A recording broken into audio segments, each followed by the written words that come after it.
咁咧就因為都有啲查詢關於呢個八折優惠啦。咁啊八折優惠咧，其實就大家可能諗啦，6月尾我都比賽，如果我又有優惠俾你，咁你又覺得八折唔係好吸引啦。咁但係我想話咧，其實我剩低嘅現貨真係唔多啦。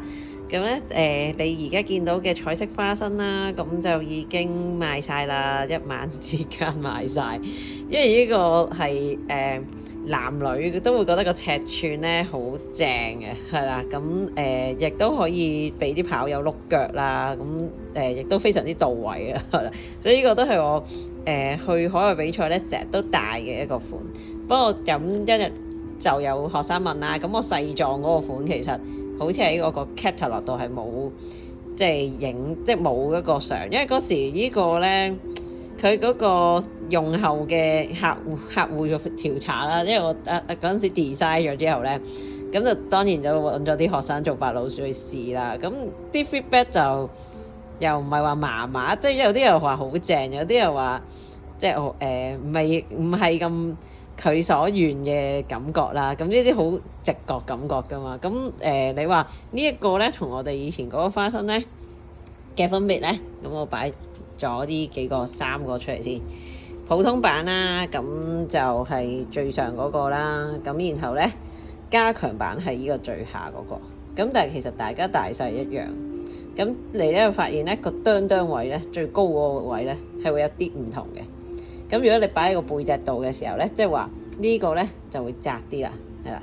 咁其他兩個咧就係 standard 啦咁樣。咁如果即係點解會有啲人話覺得個位到位啲咧，就可能係佢嗰個脊骨嗰個嘅同嗰條肌肉嗰個距離咁啱，佢啱 feel 啲咁樣咯，係啦。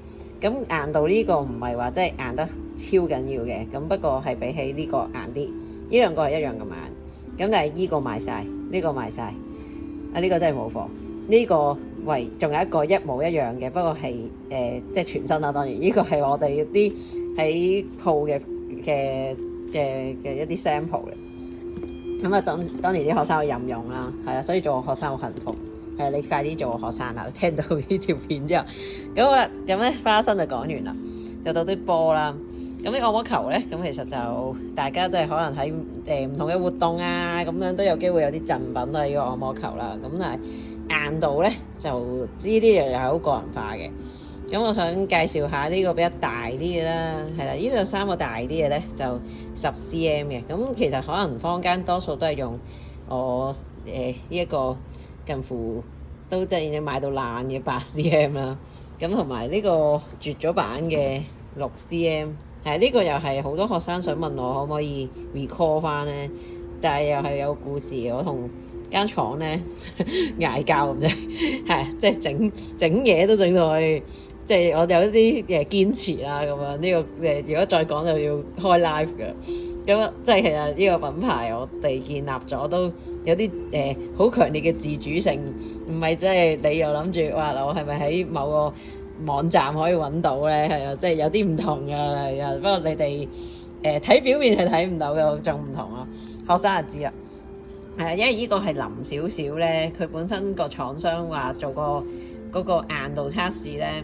就同我拗啦，就話唔可以用腳踩啦，咁會即係衍生啲即係可能驚有啲 potential 嘅 hazards 咁樣，所以就又係總之就嗌交啦，都係冇講呢個都冇得賣，反正都咁。我哋呢啲大啲嗰啲咧，其實咧有時啲學生攞嚟按啲大肌肉咧，尤其是啲男同學咧，就會覺得咧佢又冇呢個咁痛，但係又呢個咧又夠硬咧，就又到位啲啦咁樣啦。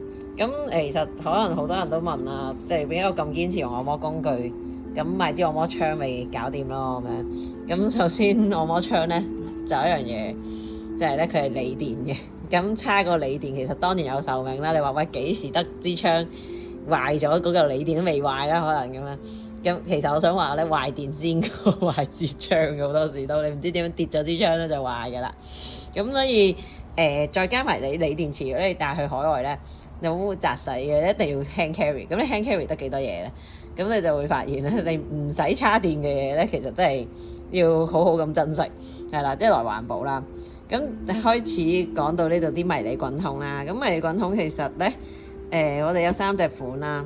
咁呢隻剩翻幾條啦？呢個好似得翻一條，呢個得翻一條，係啦，唔係呢個得翻一條。咁又通窿淋嘅啦。咁曾經有個健身嘅客啦，我冇見過佢，即係佢 WhatsApp feedback 翻嚟就話佢200幾磅嘅，就覺得踩扁咗佢。但係我哋都冇咁容易爛嘅，so far係未試過有人爛過嘅。咁佢細細條咁滾筒啦，咁又即係輕便攜帶，同埋我中意佢通窿個 design 咯，我自己，因為佢可以穿條繩，咁你就勾住喺個袋外面，又唔使擠佢入去啦，係咪？咁當然你記得拎走啦。好多時啲學生妹會補購咧，就因為佢哋喺海外跑嘅時候咧，就即係唔見咗啦，就唔知點解嗰個床下底好似有黑洞咁，會唔見咗佢哋啲波，咁所以我哋啲貨成日都會重購嘅。咁呢個齒輪板就係比呢個平滑板咧就硬，即係新，即係痛啲啦。即係如果你中意有啲被虐待嘅感覺嘅，你會中意揀齒輪，尤其是啲跑友咯，都即係呢隻我都好中意嘅自己都。咁最後就係實心板啦，終極實心板，咁佢都係勁硬嘅。咁但係就有啲話太硬，一碌 IT band 就想喊啦。咁如果你喺呢個同呢個之間咧，咁所以呢個咧都好好賣，係啦。咁個品牌其實我哋 set up 咗 launch 咗4年啦。咁係啦，影下先，係啦，即係影翻呢一度嗰個大家庭啦，係啦。咁 set up 咗4年，其實都有啲想即係改革下嘅，不過暫時因為太多嘢做啦，就都未得閒搞咁多嘢住。不過咧都想話啦，今次真係我哋應該係清貨搬鋪前嘅last 一次嘅 promotion 啦。咁所以如果你錯過咗呢次，就即係要等下次啦。咁咧就今日嘅講解就係咁多啦。咁如果你想對我哋嗰啲按摩工具咧再進一步認識點樣學咧，咁你可以期待一下咧，我哋夏季暑期嘅一個 workshop 啦，係啦，咁就會教你哋點樣用嘅。